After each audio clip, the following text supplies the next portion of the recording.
Hello दोस्तों, मेरा नाम ताहिर मंसूरी है। मैं आपके सामने एक नई वीडियो लेकर हाजिर हूँ। दोस्तों, इस वीडियो में मैं आपको बताऊंगा कि आप प्राइवेट जॉब में किस तरह से कामयाबी पा सकते हैं, किस तरह से जो अपना करियर बिल्ड कर सकते हैं। जब प्राइवेट जॉब की बात आती है तो दोस्तों हम लोग जो है थोड़ा सा अनकेयरफुल हो जाते हैं, चीज़ों को थोड़ा जो है नॉर्मली लेते हैं। तो ऐसे सिचुएशन में तरक्की करना, अपना करियर बिल्ड करना थोड़ा मुश्किल होता है। प्रमोशन का तो छोड़ ही दीजिए, मतलब दूर तक हमें जो है इवन जॉब टिकने तक की हमें प्रॉब्लम होती है। तो दोस्तों ऐसे केस में हमें ज़रूरत है इस चीज़ को डिस्कस करने का, इसको जानने का। दोस्तों मैं आपको कुछ इस लाइन में प्रॉब्लम, खास करके आईटी सेक्टर की मैं बात करूंगा, इसमें प्रॉब्लम क्या होती है मैं आपको वो बताऊंगा, और उसको हम लोग किस तरह से रिजॉल्व कर सकते हैं, उसको हम लोग किस तरह से मिटिगेट कर सकते हैं, मैं आपको ये बताऊंगा। तो दोस्तों मेरे हिसाब से जो आईटी सेक्टर्स में और प्राइवेट जॉब में जो सबसे पहली प्रॉब्लम होती है दोस्तों, वो ये होती है कि हम लोग चीज़ों को जो होता है ना बहुत ही ज़्यादा नॉर्मली लेते हैं। चीज़ों को हम लोग जो है सीरियसली बिल्कुल भी नहीं लेते हैं। उसकी वजह दोस्तों ये भी है कि कंपनी में हमें सैलरी थोड़ी कम मिलती है, और उसके साथ साथ जो है ऐसी जॉब्स हमें इजीली मिल जाती है। यानी अगर एक जॉब मेरी छूट जाती है तो दूसरी जॉब हासिल करने में मुझे ज़्यादा समय नहीं लगेगा। तो यही वजह है कि लोगों जो है इस चीज़ को जो है बहुत ही नॉर्मली लेते हैं, और चीज़ों को जो है एकदम मतलब कोई इंपॉर्टेंस नहीं देते हैं, गैर चीज़ों पे फोकस करते हैं। ऐसा नहीं करना है दोस्तों। आप जो है, मैं इसका रेजोल्यूशन आपको बाद में बताऊंगा। तो पहली गलती ये होती है। दूसरी गलती दोस्तों मेरे हिसाब से आईटी सेक्टर और प्राइवेट जॉब में जो होती है वो ये है कि लोग जो है हमेशा अपने टाइम को वेस्ट करते हैं। ऑफिस जाते हैं, मान लीजिए 9 घंटे की ड्यूटी है, आने जाने में 1 से 1.5 घंटा यानी 3 घंटा, जहाँ पर 12 से 13 घंटे में हो जानी चाहिए, वहाँ पर लोग जो है इन चक्कर में जो है कम से कम 16-17 घंटे भी लगा देते हैं। दोस्तों से बात करना, होटलबाजी करना, घूमने फिरने जाना, ज़रूरत से ज़्यादा बर्थडे सेलिब्रेट करना, छोटी छोटी चीज़ों को लेकर पार्टी देना, ये सारी चीज़ों के थ्रू क्या करते हैं लोग अपने टाइम को वेस्ट करते हैं। नंबर 3 दोस्तों जो गलती होती है, ब्लंडर होती है, वो ये है कि जब लोग ऐसे जॉब करना स्टार्ट करते हैं ना, तो उनको लगता है कि उनको सीखने से अब कोई वास्ता ही नहीं है। वो सीखना बिल्कुल छोड़ देते हैं, पढ़ना छोड़ देते हैं, लिखना छोड़ देते हैं, न्यूज़पेपर वगैरह को जानने, बहुत सारी नई नई चीज़ों को जानना छोड़ देते हैं। इस वजह से क्या होती है, हमारी जो स्किल जो होती है ना एक लेवल पे आके रुक जाती है। चूँकि हम आईटी सेक्टर में काम कर रहे हैं तो हमारी स्किल पहले से ही लिमिटेड होती है ज़्यादातर केसेस में, ज़्यादातर लोगों के लिए, जैसे मेरा खुद का एक तरह से कह लीजिए। तो ऐसे केस में जब आप सीखना छोड़ देते हैं ना, तो आपका जो है ओवर पीरियड ऑफ टाइम जो है आपका जो एम्प्लॉयबिलिटी जो है, आपकी जो वो सलाहियत है, आपकी जो स्किल है ना, वो कमते जाती है या वहीं पे स्टैगनेंट हो जाती है। तो आपका जो उससे ऊपर लेवल में जाना जो है पॉसिबल नहीं हो पाता है। दोस्तों ये कुछ मिस्टेक्स थी जो हम कॉमनली जो है आईटी सेक्टर में और प्राइवेट जॉब में करते हैं, और इस वजह से जो हमारा जो करियर बिल्ड नहीं हो पाता है। दोस्तों मैं इसको इसलिए डिस्कस कर रहा हूँ कि अभी आपको पता होगा कि गवर्नमेंट जो है पूरा प्राइवेटाइजेशन पे फोकस कर रही है। एक एक चीज़ को एक एक जो गवर्नमेंट की जो सेक्टर है, मजबूत सेक्टर है, जहाँ पे जो लाखों करोड़ों जॉब मिला करती थी, एक एक करके जो सब क्या कर रहे हैं, प्राइवेटाइज़ कर रहे हैं। तो ऐसी सिचुएशन में हमारे लिए गवर्नमेंट जॉब पाना जो है, या पूरा गवर्नमेंट जॉब पे रिलायबल होना जो है, क्या है, अपने आप में एक प्रॉब्लम है, एक उससे बड़ी प्रॉब्लम है। हो सकता है कि उससे कम समय में जो है हम जो अपना करियर जो है कहाँ पर प्राइवेट जॉब में बिल्ड करें, तो थोड़ा हमको इसको भी देखना पड़ेगा। तो चलिए दोस्तों, मैंने आपको ये कुछ कॉमन प्रॉब्लम्स बताए हैं। अब हम लोग जो इसका रेजोल्यूशन, इसको हम कैसे ठीक कर सकते हैं, हम आपको वो बताएंगे। रोक। दोस्तों चलिए अब जो है हम इन प्रॉब्लम्स का सोल्यूशन कैसे पाएंगे, और अपने करियर को हम कैसे इन सेक्टर्स में, या दोस्तों मैं सिर्फ इन सेक्टर की नहीं, मैं हर सेक्टर की बात कर रहा हूँ। अब चाहे जहाँ भी हो, अब गवर्नमेंट जॉब में भी हो तो आप इस तरह से जो अपने एटीट्यूड को मत रखिए कि मेरी जॉब लग गई है, अब मुझे क्या फ़िक्र है, मुझे तो पैसा आ रहा है। आप रोमन साइनी का ही एग्जाम्पल ले लीजिए। उन्होंने एम्स से डॉक्टर पास किया, 2013 में जो है IAS टॉप किया, और उसके बाद जो है सारी चीज़ों को छोड़कर कहाँ पर चला है, एक जो है ऑनलाइन लर्निंग प्लेटफॉर्म ओपन करते हैं। बहुत सारे लोग उनको क्रिटिसाइज़ करते हैं, इवन अच्छे लर्नड लोग भी जो होते हैं क्या कहते हैं कि आप जो है इससे बहुत आगे जा सकते हैं, बहुत कुछ कर सकते हैं, और आपको जो है मतलब IAS बन के रहना चाहिए था, या आपको डॉक्टर बने थे, आपको रहना चाहिए था। आप कहाँ पर एक जो है कोचिंग ओपन करने जा रहे हैं। आप सोचिए हम लोगों में से कितने आदमी ऐसे रिस्क लेना चाहेंगे कि IAS बनने के बाद या एक डॉक्टर बनने के बाद या दोनों बनने के बाद जो है सारी चीज़ों को छोड़कर हम लोग जैसे जहाँ से हम लोग स्टार्ट कर रहे हैं, छोटी मोटी जॉब या छोटा मोटा जो एक प्लेटफॉर्म ओपन करना, दोस्तों बहुत ही रिस्की है, लेकिन उन्होंने ऐसा किया। और आज आप देख लीजिए अभी IPL का जो है मतलब एक बहुत बड़ा स्पॉन्सर है अनअकैडमी।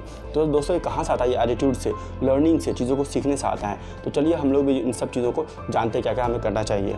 तो मेरे हिसाब से दोस्तों, अगर आप एक जॉब करना चाहते हैं आईटी फील्ड में, तो जहाँ तहाँ जॉब स्टार्ट मत कीजिए। ऐसी जगह में जो आप दिन भर कॉल लेते हैं, बॉस पीछे लगे रहते हैं, और कॉल लो, इस तरह से दोस्तों क्या होगी, आपकी स्किल जो है इंप्रूव नहीं करेगी। ज़्यादा से ज़्यादा हो सकती है कि आपकी इंग्लिश थोड़ी अच्छी हो जाए, कम्युनिकेशन स्किल थोड़ी इंप्रूव हो जाए, लेकिन दोस्तों सिर्फ यही इनफ नहीं है। आई एम नॉट सेइंग कि कम्युनिकेशन स्किल इंपॉर्टेंट नहीं है, बहुत ज़्यादा इंपॉर्टेंट है, मैं हमेशा इस पर फोकस करता हूँ, लेकिन दोस्तों इसके अलावा आपको और भी चीज़ें सीखनी है। तो दोस्तों आप रिसर्च करना स्टार्ट कीजिए टेक्नोलॉजी के फील्ड में, टेक्नोलॉजी को जानिए, नई नई क्या टेक्नोलॉजी आ रही है, क्या आ चुकी है और क्या इसमें इंप्रूवमेंट आएगी over period of time, future में इसकी क्या डिमांड रहेगी। और उसके बिना पर आप एक ऐसी कंपनी को चूज़ कीजिए जहाँ पर जो है हाई डिमांडिंग टेक्नोलॉजी यूज़ किया जा रहा है और आपको उसमें काम करने का मौका मिले। मैं एक एग्जांपल ले लेता हूँ आर्टिफिशियल इंटेलिजेंस का। अगर आप इसमें या इसके किसी भी ब्रांच में आप काम करते हैं तो दोस्तों अगर आपका 2 साल का या 1 साल का इसमें एक्सपीरियंस हो जाए ना, तो आपकी जो है 1 साल बाद जो डिमांड कहीं और, आपकी जो पहचान कहीं और रहेगी। सो दोस्तों इस तरह से जो आप नई नई चीज़ों को देखिए। अगर आप इतने नई चीज़ों में नहीं भी जा सकते हैं तो आप एक ऐसी कंपनी में जाइए जो क्या है यंग कंपनी है, मतलब क्या वो अभी ग्रो कर रही है, यानी उसमें क्या पोटेंशियल है, नई नई चीज़ें सीख रही है कंपनी खुद और हमें भी सिखा रही है। मेरा ही एग्जाम्पल ले लीजिए, मैं अमेज़ॉन में काम करता हूँ तो हमें रटा रटाया हुआ जुमला सेंटेंसेस कभी नहीं बोलने पड़ते हैं, बल्कि हमें अपने आप से सोचने पड़ता है, हमारा दिमाग का यूज़ करने पड़ता है। तो यहाँ पर क्या है, हमारे लिए जो है चीज़ों को समझने का, नई टेक्नोलॉजी को यूज़ करने का हमें काफ़ी ज़्यादा मौका मिलता है। तो इस तरह से जो है क्या कर सकते हैं, आप एक ऐसी कंपनी को चूज़ कीजिए जहाँ पर इन चीज़ों का हो और वहाँ पर जो आप काम कीजिए, वहाँ पर 1-2 साल जो कम से कम काम कीजिए। आगे मैं ये पॉइंट भी रखूँगा आपका। तो दोस्तों ये मेरा पहला पॉइंट था। सेकंड पॉइंट में दोस्तों मैं आपको कहना चाहूँगा कि इसके साथ साथ दोस्तों मेरे हिसाब से एक बहुत ही इंपॉर्टेंट चीज़ जो हर लोगों में कॉमन होती है दोस्तों, वो क्या है कि अच्छे एजुकेटेड लोग होते हैं हमेशा कुछ कोर्स करते रहते हैं, कुछ सीखते रहते हैं। ठीक है, तो आप जो है यूडेमी हो गया आपका, उसके अलावा कोर्सेरा हो गया और ऐसे कई सारे यूट्यूब पे प्लेटफॉर्म्स हैं जहाँ से आप बहुत सारे सर्टिफिकेशंस एंड फ्री कोर्सेज कर सकते हैं। अगर आपके लिए पॉसिबल हो तो आप पैसा पे करके जो है आप जो भी टेक्नोलॉजी पे चाह रहे काम करना, उस पर जो है ना आप कुछ कोर्सेज कीजिए। मुझे बोलिएगा, मैं इस पर भी एक वीडियो बना सकता हूँ क्योंकि मैंने बहुत सारे कोर्सेज लिए हैं, मैं बहुत सारे कोर्सेज करता हूँ। सो दोस्तों आप कोर्सेज जो है ऑनलाइन करना स्टार्ट कीजिए। हो सकता है आपके पास सर्टिफिकेट ना हो लेकिन आपके पास नॉलेज हो, वो भी कम नहीं दोस्तों, समझ में आया। तो आप इस तरह से कोर्सेज वगैरह करना स्टार्ट कीजिए। दोस्तों मैं थर्ड पॉइंट आपसे कहना चाहूँगा, मेरा थर्ड पॉइंट है कि दोस्तों आप एक चीज़ के बारे में हमेशा केयरफुल रहिए, क्योंकि दुनिया का हर कामयाब इंसान के पास ये क्वालिटी तो होती ही होती है और जिसके पास ये क्वालिटी नहीं होती है वो 100% नाकाम होता है। दोस्तों वो क्वालिटी क्या है, टाइम का यूसेज। आप टाइम का किस तरह से इस्तेमाल करते हैं। सो आपको जो है आपका 24 घंटे आपको मिलते हैं रोज़, आपका 24 घंटा आप किस तरह से यूज़ कीजिएगा ये बहुत इंपॉर्टेंट है। और आप कहाँ पे यूज़ करते हैं, क्या क्या चीज़ें सीखते हैं, कैसे आप काम करते हैं, और आपकी जो वीकली 1 या 2 दिन जो आपको छुट्टी या छुट्टियाँ मिलती हैं उन दिनों में आप क्या करते हैं। सो इन सारी चीज़ों को आप डिफ़ाइन कीजिए, ऑब्ज़र्व कीजिए, थोड़ा टाइम मैनेजमेंट को सीखिए। बहुत इजी चीज़ है। मैं अभी एक बुक भी पढ़ रहा हूँ ब्रायन ट्रेसी की टाइम मैनेजमेंट पे, हो सकता है मैं उस पर एक वीडियो बनाऊँगा। तो आप जो टाइम मैनेजमेंट को थोड़ा सीखिए और सीखते रहिए। यकीन मानिए मैं भी जब स्टार्ट किया था तो बहुत ख़राब जगह से स्टार्ट किया था। मैं एक ऐसी कंपनी में काम कर रहा था जो दिन रात मेरे पीछे पड़े रहता था। मेरे कॉलीग थे, मेरे जो दोस्त हैं अभी वो भी मेरे साथ अमेज़ॉन में काम करते हैं, हम लोग सेम जगह पे काम कर रहे थे और हमारा एक्सपीरियंस इतना ख़राब था कहने का नहीं, लेकिन कहीं ना कहीं हमें स्टार्ट करना था। सो दोस्तों वहाँ पर हमने काम करके बहुत सारी चीज़ें सीखी। हमने ये सीखी कि कॉर्पोरेट वर्ल्ड किस तरह से चलती है, कितनी मतलब एक तरह से बताएंगे इविल है एकदम पूरे यहाँ पर, लेकिन क्या है इन जगहों पे भी अच्छे अच्छे लोग, अच्छी अच्छी चीज़ें हुआ करती है। सो आप क्या कीजिए, अपने टाइम का रिस्पेक्ट कीजिए, टाइम को आप सही जगह पे यूटिलाइज़ कीजिए। नेक्स्ट पॉइंट जो दोस्तों मैं आपसे कहना चाहूँगा, ये मेरा फेवरेट है। ये मतलब मेरे लिए लाइफ का जो है एक बहुत बड़ा गोल है और थैंकफुली मतलब लास्ट 5-6 साल में ना मेरी एक एटीट्यूड बिल्कुल बदल गई है। वो है दोस्तों लर्निंग एंड रीडिंग। ये मेरे हिसाब से बहुत इंपॉर्टेंट चीज़ है। अगर आप पढ़ते रहिएगा और सीखते रहिएगा ना, तो यकीन मानिए आपकी जो स्किल है वो अपने आप इंप्रूव करती रहेगी, ऊपर जाती रहेगी और आपके पास जो है दोस्तों बहुत इन्फॉर्मेशन, बहुत सारी चीज़ें आ जाएगी। जैसे दोस्तों अभी मैं जॉब कर रहा हूँ तो जॉब के साथ भी मैं बहुत सारी जॉब्स के बारे में जानता हूँ, बहुत सारे कोर्सेज़ के बारे में जानता हूँ। अभी भी मैं कम से कम आपका 3-4 बुक पढ़ रहा हूँ। How much can you sacrifice for love, मैं एक बुक पढ़ रहा हूँ। अभी मैंने आपको बताया कि टाइम मैनेजमेंट के ऊपर जो है ब्रायन ट्रेसी की बुक पढ़ रहा हूँ। एक और नावल है, कोई एक नावल है वो आपका हर्ष मॉन्डकर लिखे हैं, मैं वो पढ़ रहा हूँ। तो इस तरह से मैं पढ़ते रहता हूँ। इससे पहले भी मैंने एक बुक फिनिश की है, उसका नाम है 7 habits of highly effective people, जो मैं दूसरी बार पढ़ा था। हालांकि मैं कोई बुक जल्दी दूसरी बार नहीं पढ़ता हूँ, लेकिन वो बुक ही है इतनी अच्छी कि मैं दूसरी बार उसको पढ़ा। सो मेरी रिक्वेस्ट रहेगी कि आप लोग भी इन सब चीज़ों को देखिए, नई नई चीज़ों को सीखिए, नई नई बुक्स पढ़िए, बायोग्राफीज़ पढ़िए राइटर्स के बारे में। स्टार्टअप कैसे होता है, मैंने एक बुक पढ़ी थी स्टार्टअप पे पंकज गोयल की। आप स्टार्टअप्स के बारे में जानिए। आज आप जहाँ हैं आप ज़िंदगी भर वहीं नहीं रहिएगा, ये तो 100% श्योर है। तो अब आपको कितना ऊपर जाना है ना, ये आपके ऊपर डिपेंड करता है। अगर आप चाहते हैं लाइफ में कुछ अच्छा करना तो आपको क्या करना पड़ेगा, इन सारी चीज़ों को आपको सीखते रहना पड़ेगा, अपने स्किल को जो है डेवलप करना पड़ेगा।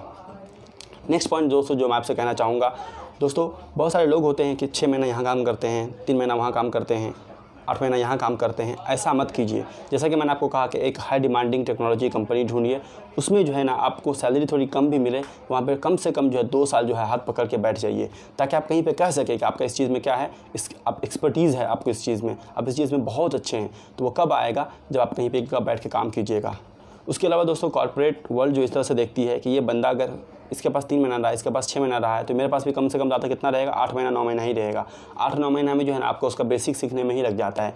कोई अच्छे जो है फील्ड की मैं बात कर रहा हूँ, तो आप कहीं पर जो है बैठ के थोड़ा रहिएगा, 2 साल रहिएगा, काम कीजिएगा, तो आपका सिर्फ एक्सपीरियंस उस चीज़ में नहीं आएगा, बल्कि कंपनी को ये लगेगा हाँ ये बंदा रिलायबल है, हम इस पर क्या कर सकते हैं, पूरा भरोसा कर सकते हैं। नेक्स्ट पॉइंट दोस्तों मेरा है, बहुत ही इंपॉर्टेंट है मेरे हिसाब से दोस्तों, और मैंने इसका बहुत अच्छा यूज़ किया है कि दोस्तों जब आप कॉलीग के साथ रहते हैं, लोगों के साथ जब आप जुड़ते हैं ना, तो वो क्या कर रहे हैं, उसकी लाइफ कैसी चल रही है। मतलब मैं किसी के पर्सनल लाइफ में गर्लफ्रेंड बॉयफ्रेंड, मैं इसके बारे में बात नहीं कर रहा हूँ, वो क्या क्या कोर्सेज़ कर रहे हैं, उनको क्या पसंद है, वो किस तरह से अपने लाइफ को डेवलप कर रहे हैं, उसका प्लानिंग क्या है, आप देखिए। हो सकता है कि आपका फील्ड से बहुत अलग हो, लेकिन आपको उससे बहुत कुछ सीखने को मिलेगा। मैं बहुत सारे लोगों को देखा हूँ और देखकर मुझे लगा है कि उनका जो स्किल होता है, उनका जो सीखने का तरीका होता है ना, मुझसे कहीं बेटर है। तो जो मुझे उनसे अच्छी चीज़ें मिलती है मैं उसको ले लेता हूँ। इसके अलावा दोस्तों आपको नई नई फील्ड्स भी मालूम होंगे, यकीन मानिए आपको बहुत सारी चीज़ें मालूम होंगी, तो इसको आप जो अपनाइए। और दोस्तों फाइनल पॉइंट मैं आपसे कहना चाहूँगा कि इन सब के साथ साथ अपने लाइफ का आप इंजॉय करना मत भूलिए। मैं रोज़ शाम को रिवर के साइड, मेरे घर से रिवर करीब आपका जो है करीब 300-400 मीटर दूर होगी, मैं वहाँ पे जाता हूँ दोस्तों। बैठ के मैं वहाँ पे बैठता हूँ, कभी किंडल में बुक पढ़ता हूँ, मुझे अच्छी लगती है। कभी कभी होता तो मैं कुछ खा भी लेता हूँ रेस्टोरेंट जाके, या कुछ फूड घर ऑर्डर कर लेता हूँ, क्योंकि इन सब में मुझे इन्जॉयमेंट मिलता है। मैं सीख रहा हूँ, मैं ग्रो कर रहा हूँ, तो ये मुझे क्या है काफ़ी अच्छा लगता है। तो इसी तरह से जो है आप भी अपने लाइफ को एंजॉय करते रहिए इन सब के साथ साथ। मैं वीडियो को यहीं पे ख़त्म करता हूँ।